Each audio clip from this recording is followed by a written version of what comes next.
k'aw fo k'aw barikada anw minnu sigilen don k'an lajɛ bi ɲɛtaabolo TV sanfɛ aw balimakɛ Dɔnki Balo mankan don bi an bɛna kuma thème min kan bi o ye journalisiya ani vidéomaniya parce que an y'a ye k'a fɔ an ka jamana in kɔnɔ a ɲagaminen don dɔɔni mɔgɔw bolo c'est des termes techniques mais fɛn min don a ɲagaminen don dɔɔni mɔgɔw bolo donc an bɛ fɛ ka ɲɛfɔli kɛ pour que mɔgɔw bɛ se ka faamuyali caman sɔrɔ a la parce que kɔsa na n y'a ye dɔ ɲininkara plateau dɔ kan pour que a bɛ se ka ɲɛfɔ mɔgɔw ye bon a ye kunnafoni ɲɛfɔli minnu kɛ ne yɛrɛ ma satisfait a la kosɛbɛ raison pour laquelle n b'a ɲɛfɔ mɔgɔw ye pour que mɔgɔw bɛ se k'a faamuya cogo di journaliste ye mɔgɔ ye mɔgɔ min bɛ wuli ka taa kunnafoni ɲini ka taa ta a sun kɔrɔ légalement donc n'ale ye kunnafoni ɲini a bɛ na n'a ye k'a tɛntɛn a kun n'a ɲɛɲɛ k'o bɔ ɲɔgɔn na c'est-à-dire tiɲɛ ni nkalon k'olu bɔ ɲɔgɔn na ka sɔrɔ ka tiɲɛ k'o di jamana kɔnɔdenw ma donc journaliste de ye maa ye n'ale y'a ka kunnafoni fana ɲini k'a tiɲɛ ni nkalon bɔ ɲɔgɔn na n'a bɛ kunnafoni in di a bɛ kunnafoni in di a tɛ dɛmɛ maa fɛ ale bɛ baara kɛ dɔrɔn ka kunnafoni in labɛn ka tiɲɛ ni nkalon bɔ ɲɔgɔn na k'a di ka sɔrɔ a ma dɛmɛ maa fɛ un journaliste est impartial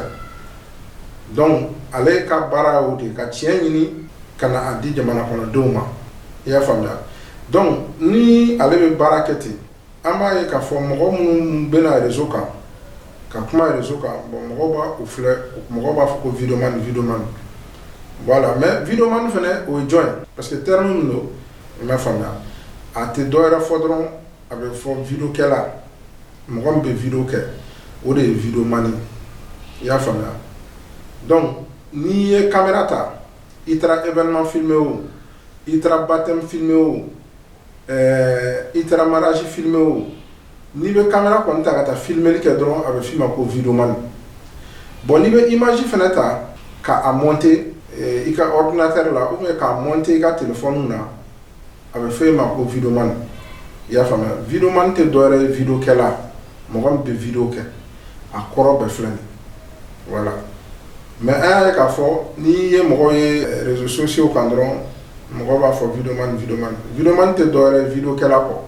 hali n'i ma taa réseaux sociaux kan hali n'i y'i ka caméra ta dɔrɔn ka taa hali i bɛ taa baptême de filmer o i bɛ taa fɛn wɛrɛ filmer o ça veut dire que i ye vidéoman ye c'est-à-dire mɔgɔ min bɛ ka vidéo kɛ a banna donc nin terme in mais par contre un journaliste o ye kunnafoni ɲinina de mɔgɔ min bɛ kunnafoni ɲini k'a labɛn k'a tiɲɛ ni nkalon bɔ ɲɔgɔn na k'a di jamana kɔnɔdenw ma bon journalisiya fɛnɛ filɛ nin danfaraw bɛ journaliste ni ɲɔgɔn cɛ i y'a faamuya parce que n'i kɛra journaliste n'i kɛra kunnafoni ɲinina ye n'i taara secteur min kan i bɛ wele o de la ou bien n'i ka kunnafoni ɲini i b'i ka kunnafoni bila sira min kan i bɛ wele o tɔgɔ la a b'i n'a fɔ journaliste min b'a ka kunnafoni ɲini k'a kɛ sɛbɛn ye k'a feere n'an b'a fɔ o ma ko journaux olu bɛ wele ko journaliste de presse écrite journaliste minnu fana bɛ wuli i y'a faamuya ka taa ka kunnafoni ɲini k'a bila télévision so sira fɛ olu bɛ wele ko journaliste de télévision bon journaliste minnu b'u wuli k'u ka kunnafoniw ɲini k'a labɛn k'a bila radio sira fɛ olu bɛ wele ko journaliste de radio journaliste min fana bɛ wuli k'a ka kunnafoni labɛn k'a bila sur la voie numérique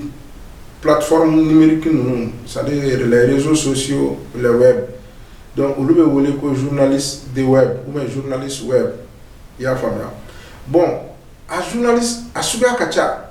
i bɛ taa sɔrɔ fana n'i taara événement c'est-à-dire n'i taara branche min kan a kɛra sport ye o culture ye o donc i bɛ taa sɛgɛsɛgɛli kɛ i bɛ taa kunnafoni ɲini branche min kan i bɛ wele o de tɔgɔ la bon maintenant journaliste amateur bɛ yen journaliste professionnel bɛ yen i y'a faamuya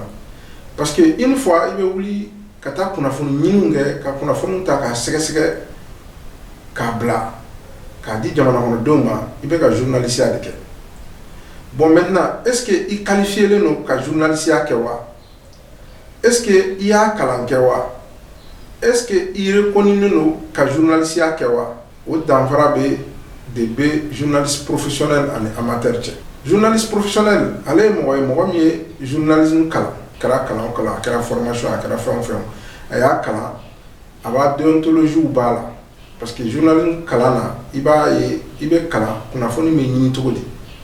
kunnafoni kan ka ɲini cogo di kunnafoni n'i y'a ɲini i kan ka a labɛn cogo di i kan ka tiɲɛ n'a nkalon bɔ ɲɔgɔn na cogo di wa fɛnɛ n'i b'a di i b'a di cogo di donc olu bɛ kalan c'est ce qu'on appelle la déontologie dans le journalisme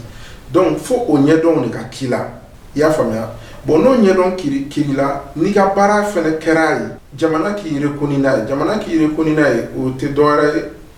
donc fɛn dɔw sigilen don jamana fɛ olu de bi sɛgɛsɛgɛ k'a lajɛ est-ce que i ni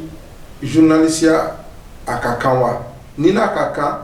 u bɛ sɛbɛnfura d'i ma n'a bɛ f'o ma ko carte de presse donc o b'a yira ko vraiment i ye journaliste professionnel de mais n'i ye journaliste amateur ye parce que journalisiya bɛ se ka diya i ye i b'i yɛrɛ former cogoya wɛrɛ la ka baaraw kɛ ka sɔrɔ i ma taa école de journalisme la o bɛɛ bɛ se ka kɛ mais i k'a dɔn k'a fɔ ni déontologie t'i la e bɛ taa bin piège baden de kɔnɔ i bɛ taa bin fɛn baden de kɔnɔ fɛn min bɛ se ka kɛ kɔlɔlɔ ye e yɛrɛ ma a bɛ se ka kɛ kɔlɔlɔ ye i bɛ kunnafoni di jamana kɔnɔden minnu fana ma i y'a faamuya journaliste professionnel ale fana bɛ se ka erreur kɛ a ka baara kɔnɔ n'ale ye erreur k'a ka baara kɔnɔ ale fana bɛ se ka ɲangi a bɛɛ lajɛlen bɛ se ka ɲangi professionnel bɛ ɲangi cogo min na amateur bɛ ɲangi ten amateur fana bɛ ɲangi cogo min na professionnel bɛ ɲangi ten i y'a faamuya donc a baara kɔnɔ kɛcogo de b'a la ani dɔnniya de b'a la parce que n b'a ye wagati ni kɛra n y'a ye an fɛ yan minnu bɛ mɔgɔ caman bɛ video kɛ mais i b'a ye k'a fɔ u bɛ erreur baden de kɛ a kɔnɔ erreur minnu bɛ se ka kɛ kɔlɔlɔ ye u yɛrɛ ma parce que fo mɔgɔw k'u janto une fois e bɛ plateau sigi i bɛ mɔgɔ dɔw wele e m'a sɛgɛsɛgɛ k'a dɔn mɔgɔ sugu minnu i bɛna ɲininka a bɛna kuma fɛn min kan est-ce que a b'o fɛn in a b'o dɔn wa bon e m'o si ɲini k'o dɔn e kɔni ye mɔgɔ wele ka na dɔrɔn